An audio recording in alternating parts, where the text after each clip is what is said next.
Few superheroes can boast as compelling of a rogues gallery as Spider-Man.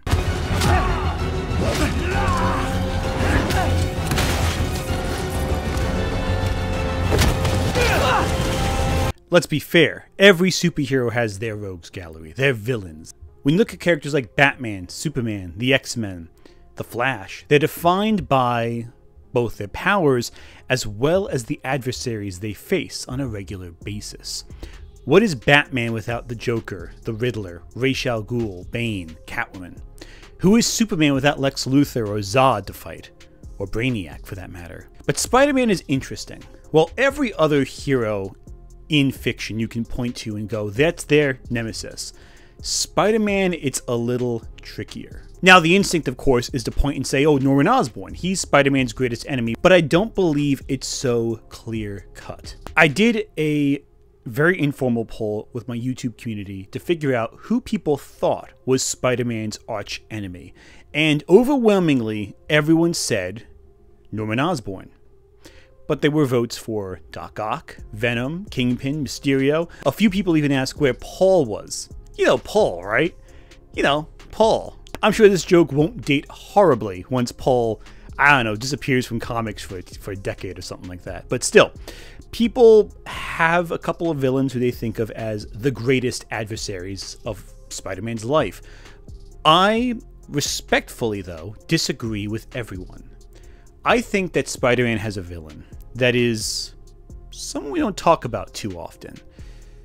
And I think it's different from what everyone thinks. And when you hear my argument, you will understand that deep down, yes, this is Spider-Man's greatest adversary. The constant threat that he faces in his whole life. I'm going to tell you my argument, and I believe by the end of it, you're going to believe what I have to say.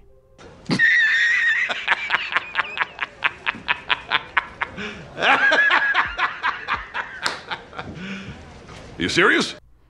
Now, if you've watched the video so far, make sure to like and subscribe. We have a Discord for members and Patreons if you want to join that. But I don't want to harp on myself too much. Let's just dive into the stuff you came here for. Okay? Okay. He was right. Guess some folk are just too dumb to live. Now, in order to make this discussion as interesting as possible, I've narrowed my scope down to focus on 16 of Spider-Man's antagonists. Think of it as a tournament arc of sorts. I'm going to focus on characters who plague Peter Parker specifically. So characters like, say, the Prowler, while they are iconic Spider-Man villains, won't make the cut due to them being more associated with Miles Morales than Peter Parker. Also with this part, I'm going to try considering the thematic ties between characters. How are they foils to Peter Parker? How are they dark counterparts? How are they threats? And how often has Peter Parker faced off against them? Now, let's discuss these 16 villains. Norman Osborn, obviously, he's one of them. He's inflicted pain on Peter Parker time and time again. As the Goblin, he represents power without any responsibility. But as Norman, he represents the person Peter Parker could have grown up to be if fate didn't intervene. Harry tells me you're quite the science whiz. You know, I'm something of a scientist myself. He's brilliant, but he uses his gifts for selfish intent.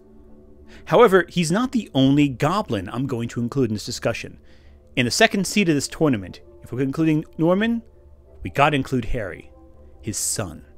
Harry's descent into both addiction and villainy is a masterclass of character writing. He shows a diverging path that trauma and insecurity can take a person down, and his antics as the Goblin, though while overshadowed by his father, is nevertheless pretty iconic in the comics. Harry is a twisted man, and people often overlook the twistedness in favor of, oh, he's Peter's best friend turned enemy, but there's a lot going on here that people don't talk about, and we're going to discuss that. In some ways, I think Harry outdoes his father, but we'll get to that later. Now, the first wild card of this bracket we're putting together is Roderick Kingsley, the Hobgoblin. Introduced as a means to be a more evil iteration of the Green Goblin, minus the insanity, Hobgoblin's pretty iconic. And while there have been multiple Hobgoblins over the years, they all exist as extensions of Kingsley's villainy, with him manipulating and using countless people over the years to get away with crimes. Macendale, Ned Leeds, all different characters who have been manipulated by Kingsley in one way or the other from the shadows. So that's 3 villains right there, and we haven't even gotten to Otto Octavius yet. Doc Ock isn't just a match for Peter's intellect. No. He isn't just a foil to Peter, a nerd who gained power but chose to be responsible. No. He's a well-respected figure in Spidey's rogues galleries. He earns the trust of those around him. Octavius. First and final warning. He's founded multiple Sinister Sixes. Other villains look up to Ock. He's also served as the final boss of the original Stan Lee Steve Ditko run. He married Aunt May, and he took over Spidey's body, effectively slaying his adversary. But we'll get to more of that later. And that's just 4. 12 more to go for our little bracket. In the 5th slot, we got Venom. Venom is in many ways Spidey's physical foil. He looks like an evil, twisted Spider-Man, but the mistake a lot of casual fans and even writers make is dismissing Venom as just the symbiote, but there's more to it than that. Venom is a union of 2 entities, both the Clintar symbiote and Eddie Brock. And both have been wronged by Spider-Man in one way or another. Venom's story is a tragedy. They want to be more like a Spider-Man figure, but their grudge and hatred holds them back in so many ways. They want to be more like Spider-Man, but they both fall short for a while. The biggest thing working against Venom is that once you get past his grudge against Peter Parker, he's actually a good person, or at least aspires to be a good person, and that's the tragedy.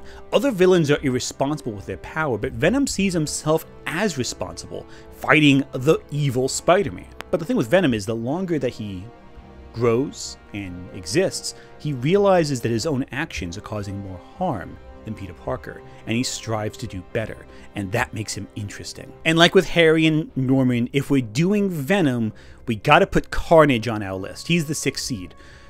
He's Venom's foil. He's just chaos and anarchy. He is evil. He is rancid down to his core. He was bad before he got the symbiote, quite honestly.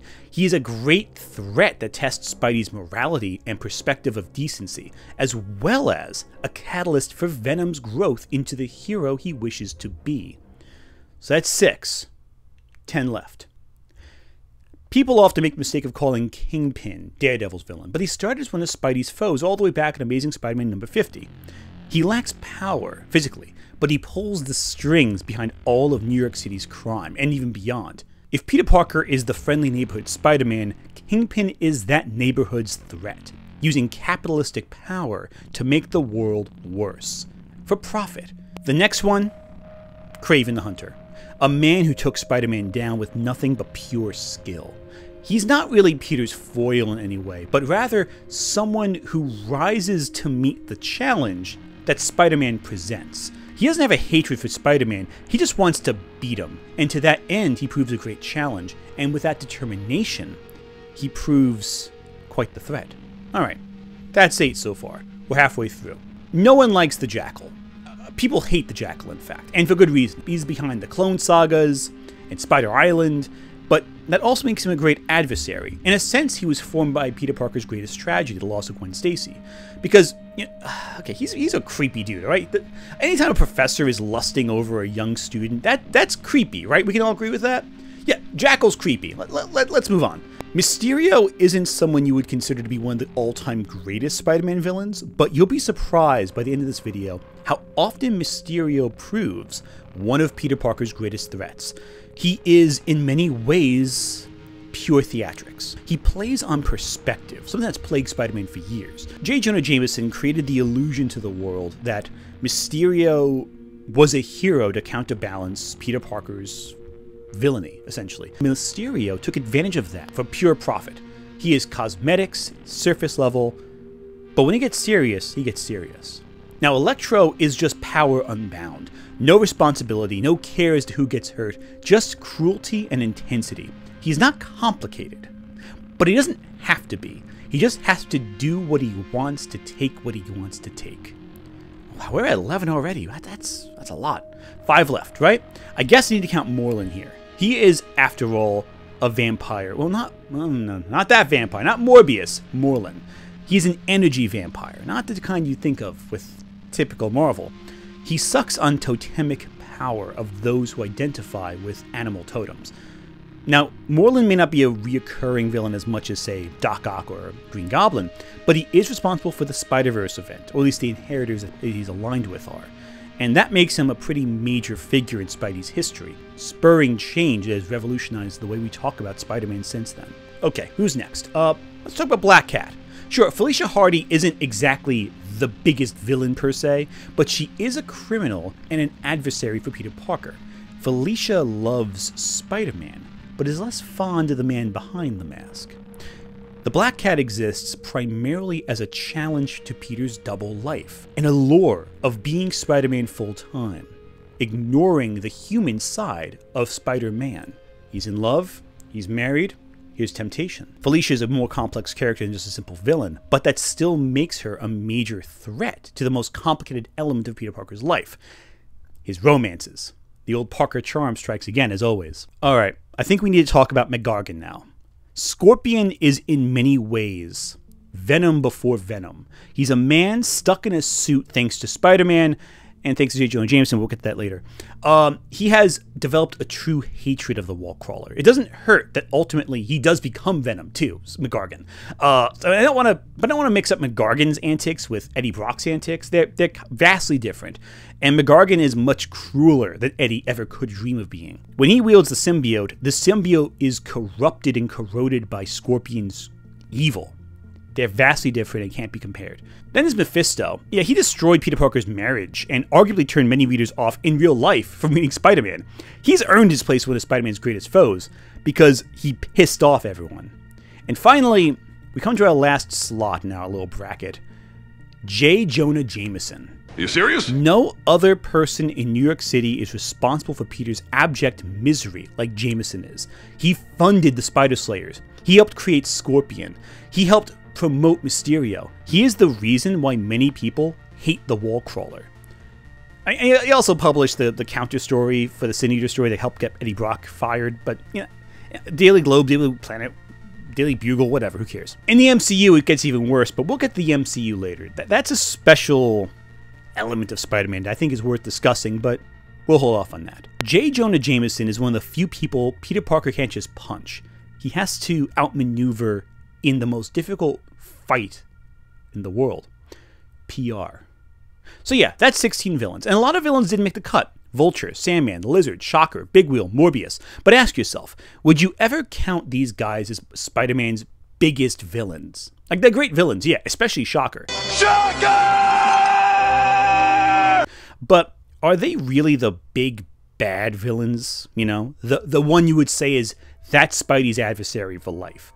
I almost counted Tombstone and a few other ones, but I had to weed them out because I felt like we had to cut it off somewhere. And you're wondering, why am I selecting these villains? Well, I want to highlight these villains and see their relationship with Spider-Man over the decades of Spidey's history before we do anything else. Let's look at the comics for a second, alright? Every few years, the comics shift focus on who is particularly ruining Peter Parker's life.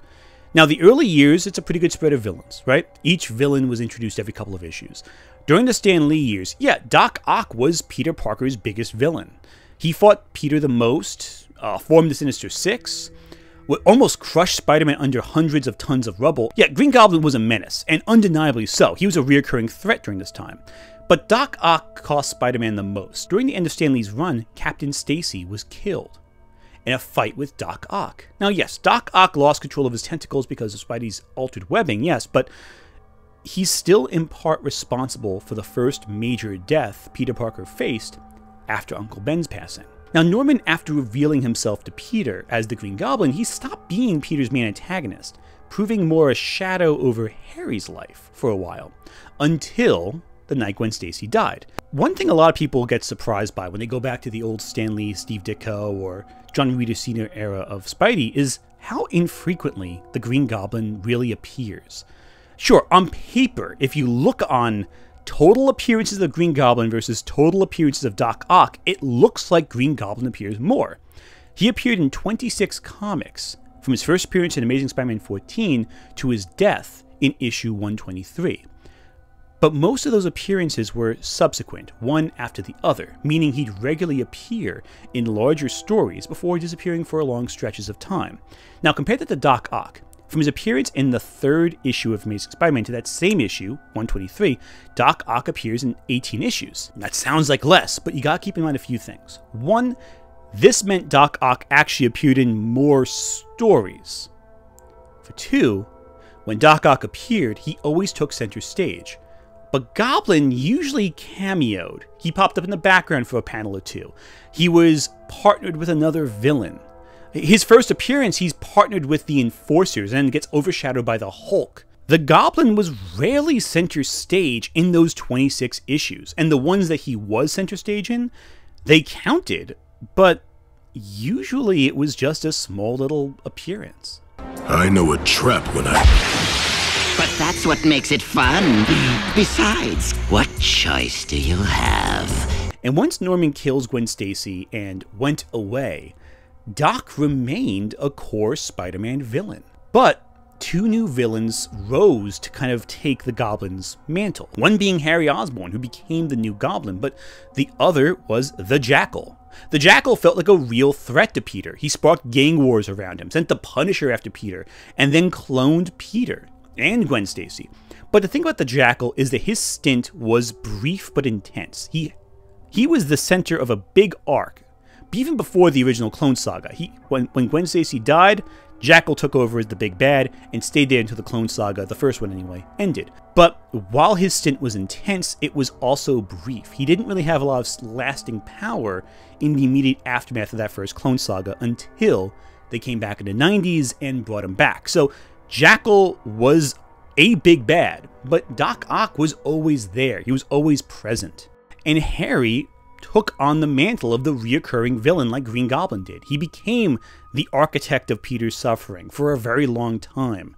Now come the 80s, things get complicated. The black suit takes over, and ultimately Venom becomes Spider-Man's big villain, but before that you had several major arcs. During the 80s, crime took over. Black Cat, Kingpin, Tombstone, Sin Eater, Kraven's Last Hunt, being one of the greatest Spider-Man stories of all time, happened in the 80s leading up to Venom's appearance.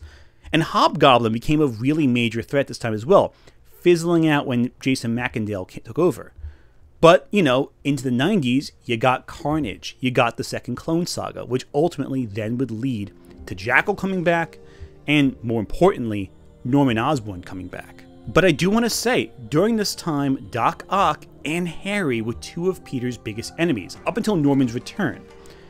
And Harry created one of the worst, most diabolical plots against Peter Parker that I think honestly gets overlooked in modern canon, but is still a major part of Peter's history. The return of Peter Parker's parents. Harry Osborn works with the Chameleon, and the Chameleon is bitter over his brother, Kraven the Hunter, dying during Kraven's Last Hunt. So the Chameleon works with Harry to create life model decoys of Peter Parker's parents. And these parents return into Peter's life, and they take root in Peter's life. They cement themselves there. And Peter begins to hope that something that was lost to him is coming back. And during this arc, Harry dies. Harry sacrifices himself to save MJ and his own son. He redeems himself at the end. It's a very tragic issue, but Harry had already set in motion the whole thing with Peter Parker's parents. So when that arc gets resolved, Harry's been buried. So Peter is left with this mocking message from Harry back when he was still a villain, knowing Harry redeemed himself in death, but also knowing that Harry just inflicted one of the cruelest tricks on Peter, just for the sake of hurting him. Knowing Peter would one day discover his revived parents weren't really alive, they were just decoys, knowing it would hurt him. And that's so cruel. That's so mean. It's not like evil, it's just sadistic and cruel. And that trick wasn't stopped by stopping Harry. It lingered past his death. And I think that's one of the cruelest, meanest things a villain has ever done to Peter. Not just diabolical and sadistic, but like, just mean. Now, in the 2000s, that's when things got really weird, alright? Norman became a reoccurring big bad, yeah, but let's look at the big stories Peter dealt with at that time. Morlun and the whole plot with Ezekiel Sims took over Peter's life for a while. Kingpin shot Aunt May. A whole bunch of Spidey villains came back with the Gauntlet storyline. Even Kraven and Jackal came back. And Norman Osborn didn't just become Spidey's nemesis, he became the big villain of the entire Marvel Universe after taking over S.H.I.E.L.D. following Secret Invasion.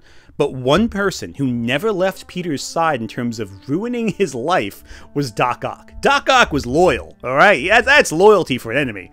Now the thing about Doc Ock is that he's just persistently Peter's enemy over the years. A lot of villains rose to prominence with specific stories, but Doc Ock was just always there doing his thing at a consistent, stable level. Some villains had peaks and valleys, you know? So Jackal, he'd peak twice during the 70s and 2000s, and then again, I think later with Spider Island. Norman would have these big arcs where he'd come in and ruin Peter's life for a bit, but then he'd fall back a little bit. But Doc Ock was always a consistent level. Always the same hard-hitting, always the same kind of schemes coming in, and every time taking hold of Peter's life by the throat. That is until Doc Ock took over Peter's body. The Superior Spider-Man storyline really cements, I think, Doc Ock as firmly one of the few villains to ever do what no other villain could really do. Take down Spider-Man and become Spider-Man. Kraven's last hunt, that's what Kraven wanted to do the whole time. To conquer the spider, then become the spider. But Doc Ock did it, and did it well.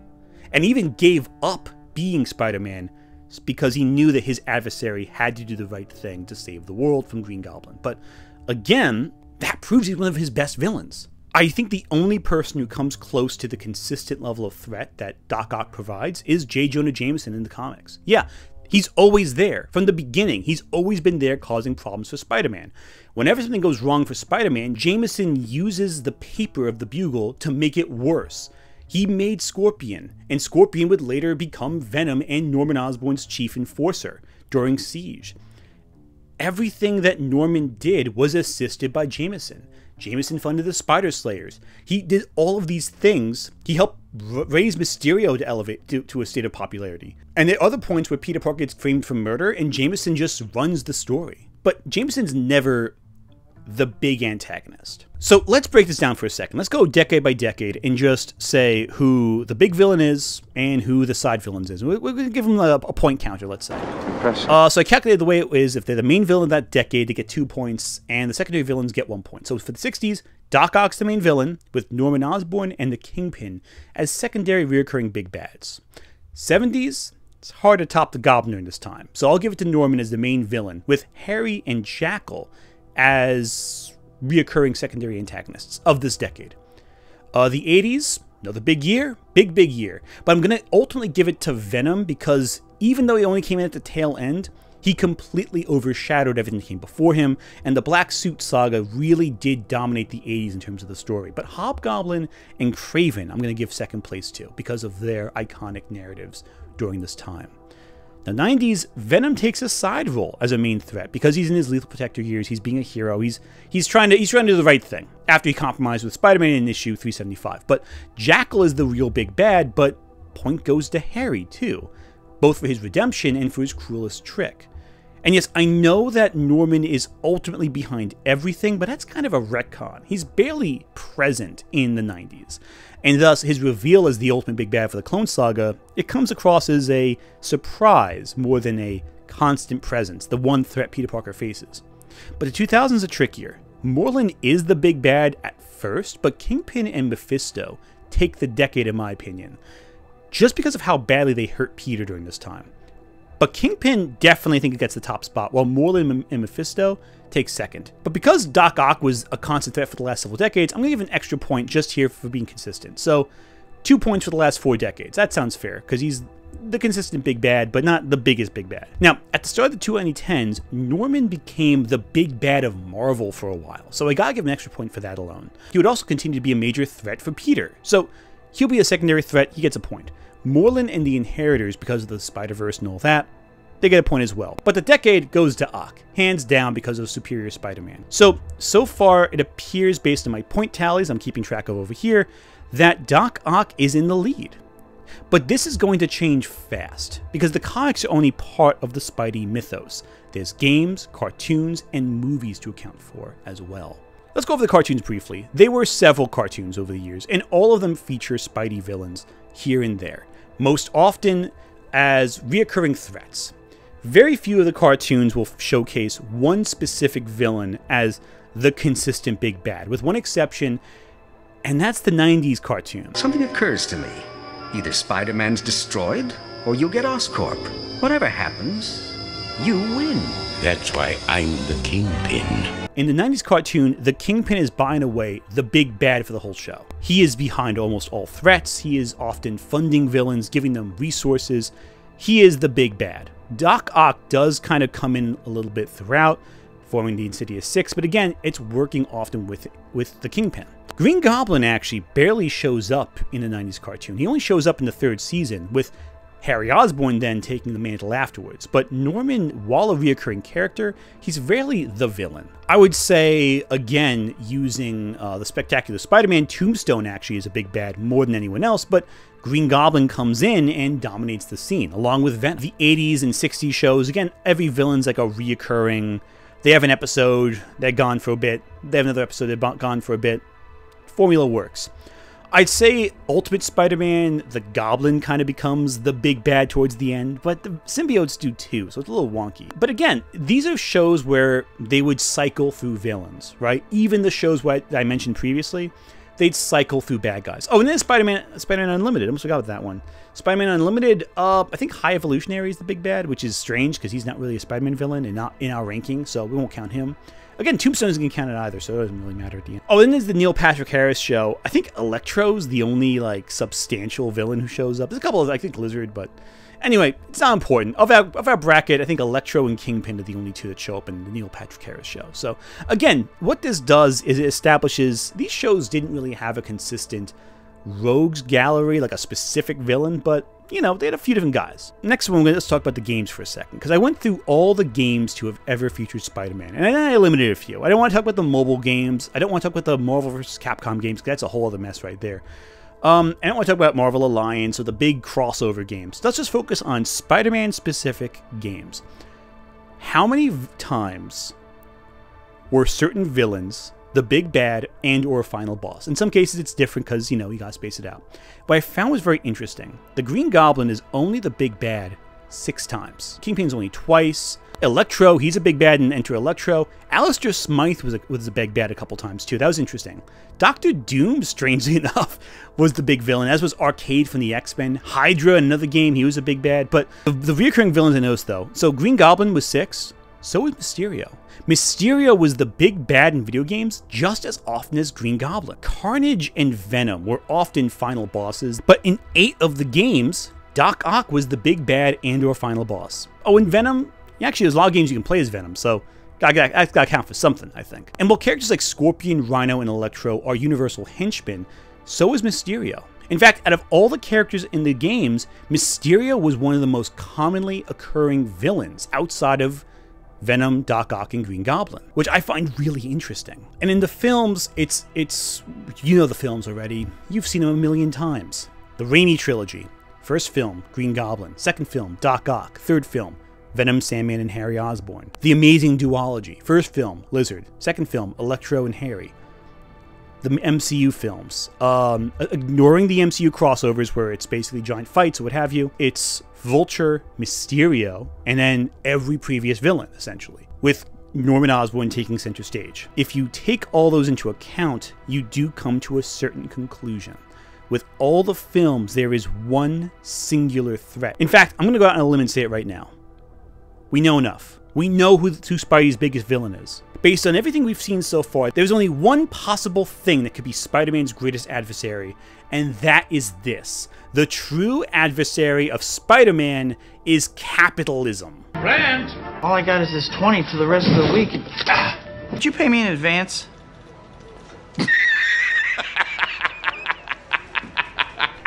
Yeah. We're going for the abstract with this one. I mean, look, if you want a person, it's Doc Ock.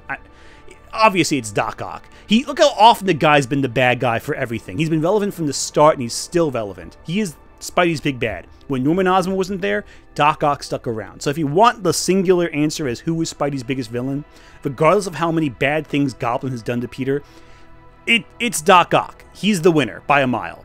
If you want to change the world, you have to be the kind of man who can make the hardest decisions. But let's take a step back here. Capitalism is the big villain for Peter Parker. The overwhelming vast majority, not all but most, of Peter Parker's villains can be divided into three camps. Those who are atop the capitalist ladder, those who suffer as a result of the capitalistic ladder, and those who act in direct, deliberate opposition to the structure in its entirety. And some villains occupy more than one space. The vast majority of Spidey's villains, especially the ones outside the 16 we just discussed, are either thieves hoping to make a living, victims of corporate negligence, or both. The number of villains who become evil thanks to OSHA violations are ridiculous. Sandman, Electro, Molten Man, the Lizard in the Mark Webb duology. All victims of capitalism cutting corners and allowing cruel accidents to take place. A lot of the villains, like Sandman, Shocker, the Prowler, the Vulture, they're all thieves who want what they think is theirs. And in a lot of cases, you kind of feel bad for them and want to see them succeed. Especially Shocker. I love Shocker. Get back here, Shocker! And Sandman too in some cases. The other category are businessmen who use capitalism to elevate themselves at the expense of others. Now, often this results in incredible criminal neglect. Now, when I say businessmen, I don't just mean those on top of the corporate ladder, like, for example, Norman Osborn or the Kingpin. I also mean J. Jonah Jameson, who uses his capital to fund anti-Spider-Man arsenal. See the Scorpion or the Smythe family with their Spider Slayers, who themselves ultimately suffer as a result of this negligence that they are dealing with. And then there are those who reject the structure entirely, most notably Carnage, but I'd also put characters like Kane or Cardiac in this role too. I'd say the only exceptions are the really otherworldly entities like Morlun or Mephisto, but they're both infrequently pitted against Spider-Man, and also often framed as aristocracy of some variety, either aristocracy of another universe or aristocracy over hell. And that makes them kind of fit in with the second category in a very, very generalized way. Now, this might seem like a gross oversimplification. How can I say all these villains fit in this category?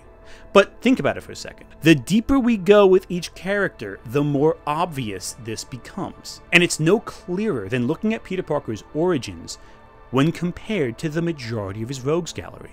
Peter Parker, when he first gets his powers, doesn't become a hero.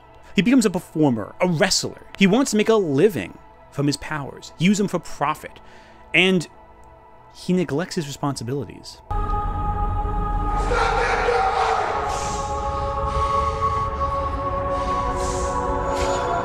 Thanks. And that burglar ultimately kills Peter's uncle, sparking off, well, everything. It shows him how important being responsible with abilities are, even if there's no profit to be made, because someone can get hurt if you're negligent. Peter knows he exists in a capitalist society, so he tries to make a living, selling photos to J. Jonah Jameson, a person who uses his platform to demean Spider-Man. But in a strange symbiotic way, the two need each other. Peter gives photographs, which Jameson then uses to sell papers. The public fears Spider-Man more, which creates a demand for photos of Spider-Man. The cycle repeats itself, spurring on increasingly dangerous consequences for Peter. But again, he needs that money. It would benefit him so much to just stop selling Jameson photos. But he needs the money, and doesn't. And thus spurs on this negativity directed towards him. And even when Peter stops selling photos and stops working with Jameson all that much, the cycle of anger is still going on. It's still strong. It's still resonant. And nothing he can do can stop it at this point. It's a self-perpetuating chain. Surviving in capitalism is hard, and it often comes with consequences. But the Spider-Man comics take another step with it, another approach. They are intended to illustrate the dangers of capitalism, along with the dangers of taking shortcuts in life, or cheating the system at others' expenses. Need a new costume that you ripped up? Oh, it's all ooze, and it loves you. Want to bring your aunt back from the dead after someone shot her? Make a deal with the devil. But it goes beyond Spider-Man's choices, and it isn't just the burglar. Electro is a man who never had any significant power in his life, who is immediately giving godlike abilities. Of all of Spidey's enemies, he ranks among the most powerful, yet he uses his gifts for his own selfish ends, often hurting those around him without a care in the world. He treats others as worthless, which is ironically how the world treated him up until his incident. Then we have Mysterio, a movie special effects guy who was turned down as an actor because he didn't look the part. and uses his talents to make money fast, acting like Spider-Man, catapulting himself towards a new rank of hero. This is true in both the comics, the animated shows, and the MCU itself. He slanders others to elevate himself. He plays the hero while putting down the real heroes who try to stop him. People tend to believe they'll believe anything. And when that fails, he comes up with something more elaborate, something crueler. Even other villains like Rhino are forced to augment themselves in order to be better at their job, which is again crime, yes, but exactly, becomes a great personal cost and hurts them in turn. A few villains are shown as sympathetic. Some, like the Prowler or Black Cat, are criminals who Spider-Man becomes close with. Others, like Sandman or later Venom, are shown to be punished by capitalist systems in one way or the other. Now, Spider-Man 3 very famously presents Sandman as a father just trying to make money to save his daughter's life, but in the comics, that's not really the case, but he's still struggling and he still has those good intentions, but because he needs to make money, turns to crime. Meanwhile, in the comics, Eddie Brock's life is crushed because, in the pursuit to gain glory, he takes shortcuts. These shortcuts cost him his job, his medical insurance while he has cancer, his wife, his entire way to survive, until he's left a depressed shell of a human being. And when he strikes back, he doesn't strike back at the system that wronged him, at the series of issues that maybe led him down this path, but he blames a person for his problems. That's the thing too. Spider-Man comics illustrate that how often those suffering under capitalism will turn on each other rather than address the people who are actually pulling the strings and exploiting them. Eddie Brock loses his job because he interviews the wrong person, because someone claiming to be the Sin Eater comes forward and Spider-Man exposes the real Sin Eater, proving that Eddie's interview was entirely bogus, that the person he interviewed was lying. And it ruins Eddie's reputation. Rather than maybe blame the liar, the reporter is accused. The system requires a story. The system needed that story. But when the story turned out to be, the rush to get the story out often trumps the value of the story, the integrity of the storytelling. Rather than address that, Eddie blames Spider-Man for exposing it. The truth is less important than who makes the money as a result of it. Rather than attack the system, Eddie attacks a person. The first one in sight. The easiest one in sight. When talking about those in charge of the system, it's no coincidence that Oscorp, Fisk, or Alchemax tend to be the source of evil in most iterations of Spider-Man. In the Web Duology and Spectacular Spider-Man, Oscorp basically invents all of Peter's villains. The 90s show, Fisk runs the city, exploiting criminals to his villainous end in the name of business. Even villains like the Hobgoblin run criminal enterprises that lead to the ruination of people. The Marvel Knights Spider-Man series takes us to a new extreme, where the Venom symbiote is auctioned off, with Green Goblin ultimately using it to serve villainous ends when Scorpion just buys the suit. Evil is a business and it pays well. Kraven the Hunter might at first seem like an exception to this rule, but in actuality he embodies it. He and his adoptive brother the Chameleon exist as part of an aristocratic family who is obsessed with nothing more than using people as playthings. Their family is obscenely wealthy, and because they can afford not to care about human life, they treat human life as a game. He is a victim of his wealth just as much as he's empowered by it. He can afford to be a sociopath, to be a hunter, because he never had to go through the struggle that Peter goes through. He chases struggle that Peter lives with. When Kraven does beat Peter in Kraven's Last Hunt, he thinks becoming the Spider just means putting on the suit and running around the city in it. But he proves he doesn't understand what Peter goes through. He doesn't understand Peter's struggles with his finances, with his life, his troubles in his personal day. All he sees is the skin surface detail, because that's all he cares about. The imagery, not the meat behind it. Now, Harry Osborn's a peculiar case because he is burdened with expectations to live up to his father's legacy, and in order to do that, takes up the mantle of becoming the Goblin. Sometimes, Harry becoming the Goblin, it's an allegory for self-destructive drug use, self-harm, an act of desperation that turns him into a monster. Other times, it's part of a long-simmering revenge scheme. Either way, Harry is both a victim of capitalism and uses its resources to take revenge on his arch-nemesis in cruel ways. And he benefits from capitalism, being the son of one of the most wealthy men in Marvel Comics. And while it might be tempting to say that the most transparent iteration of capitalism in Spider-Man's lore is the Mark Webb duology, since obviously they have a revolving door of villainy at Oscorp, it's not the example I want to discuss. Yes, Oscorp is the central villain of the duology with Mark Webb's films. A corporation is the big bad, but I really want to talk about the MCU. Because on one hand, the MCU provides Peter Parker with more money than most other adaptations ever even dream of giving Peter Parker. He is a direct beneficiary of Tony Stark. Stark, being an early friend, gives Peter a lot of money. He gives him a huge profile boost with his platform. Peter at first benefits from Tony Stark's wealth, but very soon, especially after struggling with money his whole life. His family is obviously not very wealthy. He's dumpster diving before Civil War, but this is a chance for him. He has all these resources, but it does have a negative legacy attached to it. That Peter is benefiting from Stark, but he also intersects with Stark's darker legacy. You're young.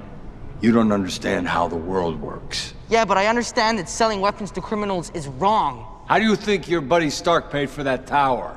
Now, the Vulture is interesting in the MCU because he's a blue-collar guy who loses a major contract thanks to the capitalist Tony Stark. But he also overextended his business to get a deal that he didn't ultimately get. So, that's the thing. The desperation for better jobs results in us digging a hole for ourselves we can't dig out of under normal circumstances when someone comes in who maybe does legally have the right to do something. In order to eke out a living, the Vulture creates his own business that ultimately causes more harm than good, again, towards the normal people. Stark's business is built by selling weapons. The Vulture's business, Adrian Toomes' business, is started when he sells weapons. But while Stark sells them to other countries where he doesn't have to see them, the Vulture sells them in his own backyard. Those people, Pete, those people up there, the rich and the powerful, they do whatever they want. Guys like us, like you and me, they don't care about us. The difference between Vulture and Stark is that Vulture came from nothing, but his decisions can make or break his family, while Stark's, his decisions impact his company's stock and seemingly little else. We build their roads and we fight all their wars and everything. They don't care about us. We have to pick up after them. We have to eat their table scraps. Mysterio is also a product of capitalism in the MCU, being someone who tries to turn a profit by superheroing. He turns hero work into a business, but out of pettiness destroys the life of a child, leading to J. Jonah Jameson, the Daily Bugle themselves, capitalizing on a child being doxxed for their own success. The Bugle thrives when they dox this kid. They build a business. They go from like a garage to a whole media company.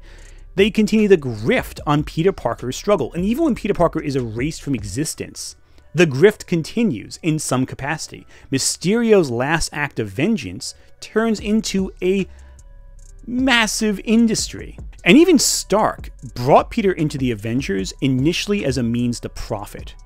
Sure, Tony cares about Peter, undeniably so. There is genuine love there. But that doesn't change the fact that a fully grown man took a child into an active war zone multiple times in order to give him new weaponry, make him the face of the Avengers after Civil War, after the Hero Registration Act. These are things that put Peter in a dangerous situation. But Stark does teach Peter one thing, and I don't want to make Stark sound like a big bad because everyone always talks about Tony Stark like he's the villain, but Stark does teach him one thing. If you can't be a hero with all this fancy stuff, maybe you don't deserve to be a hero. Because that's ultimately the message of Spider-Man. When the chips are down and all he has left is raw determination, he can do anything. But by virtue, capitalism will continue to crush him or fight against him. Those on top will always exploit the situation for their benefit. But Peter always continues trying. He takes the right path, not the easy path, but the right one, the one that goes forward. And while he does ultimately exist as a victim of capitalism, he ultimately does strive to conquer it. In Spider-Man 3, I think, was the best example of this. He is pitted against Sandman, who, again, his life is ruined by this capitalist system. He has to pay for his daughter's treatments, they're expensive, he turns to crime, and that turn to crime ultimately leads to Sandman killing Uncle Ben. But when Peter hears the Sandman, and for the whole movie he wants to just crush Sandman, like it's personal. But when he finally takes the time to listen to Sandman, hear his emotional pain, hear his struggles, he turns the other cheek. He forgives Sandman. And both these people are ultimately good people who are put into rough situations by forces outside themselves. Even Spider-Man is made worse by a force outside of himself, the black suit. And that beauty of it, I think, really illustrates why Spider-Man is such a great hero. Yes, the villain is ultimately capitalist systems. That spurs on these villains to act, and most of the fights that Peter Parker has are by extensions fights with that system. Yes, Peter exists in that system, has to function accordingly. Yeah, okay. But Peter also knows that his enemies are ultimately people who are struggling, and when he finally does take the time to listen, he takes the time to empathize. Same thing happens with the Vulture. In Spider-Man Homecoming, Peter is ultimately sympathetic towards the Vulture to an extent. He's a criminal. He has to be stopped. He's spreading weapons in the neighborhood that are causing problems. Yeah, but he's ultimately just a guy who's trying to live his life. And he does not want this man hurt. He wants to stop him, but he doesn't want to kill him. And that mercy actually does pay off, because Vulture doesn't tell McGargan who Peter Parker is. He keeps it a secret because he doesn't want the kid hurt either. He has a respect there. Even though they're at opposite ends of a system and they're pitted against each other because of this system, they're not really there to want to hurt one another. And again, Sandman in the comics even has something similar. At the end of the day, he wants to help these people. And that's the beauty of Spider-Man. Even though the system works against him at every turn, he still, at the end of the day, when the chips are down, wants to help people survive, to be better. That's why he's the friendly neighborhood Spider-Man. Because he's there with people, individuals, not the buildings they're built on, not the foundations upon which they're built, not the businesses or the mortgages or any of that. It's the people he cares about. And that empathy towards people makes him such a compelling character. His true empathy towards those who are struggling, even those who he's against, that makes him interesting. That's also why so many of his villains turn out to be friends in some way. Black Cat and the Prowler being good examples. Yeah, they commit crimes, but he still respects them and still wants the best for them.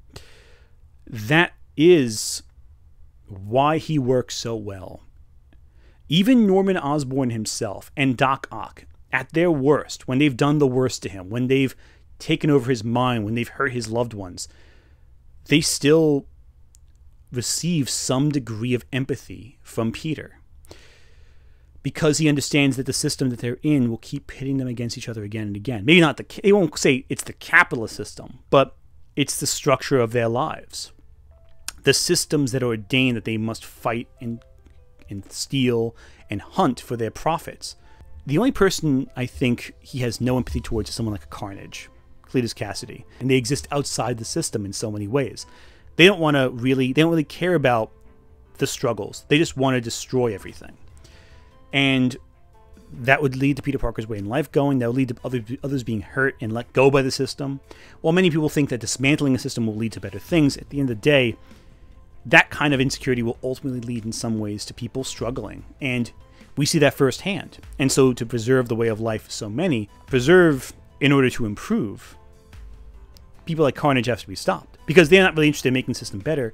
They just want to destroy everything. Because personal pleasure, who knows? I think all of that is interesting. And when you recontextualize Spider-Man's actions from that lens, it creates a system that is intriguing.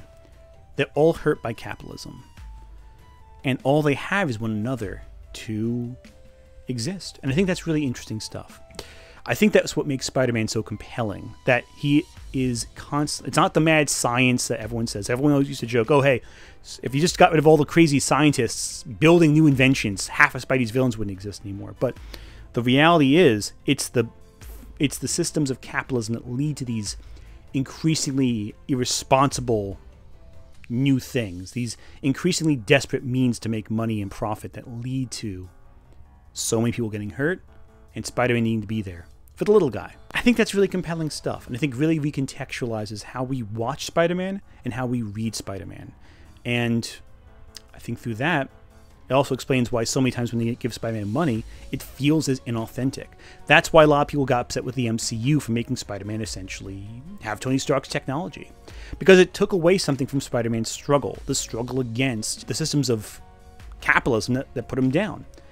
How he has to exist in a system that actively hurts him to function. And that's why I think a lot of people are optimistic about the MCU Spider-Man right now.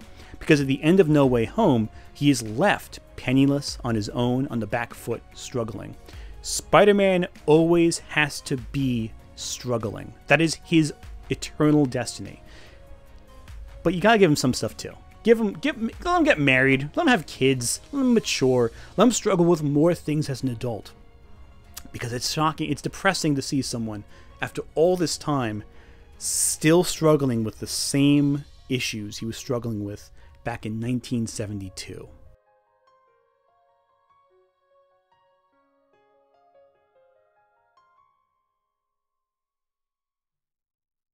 You can't escape me! I'll chase you to the ends of the earth!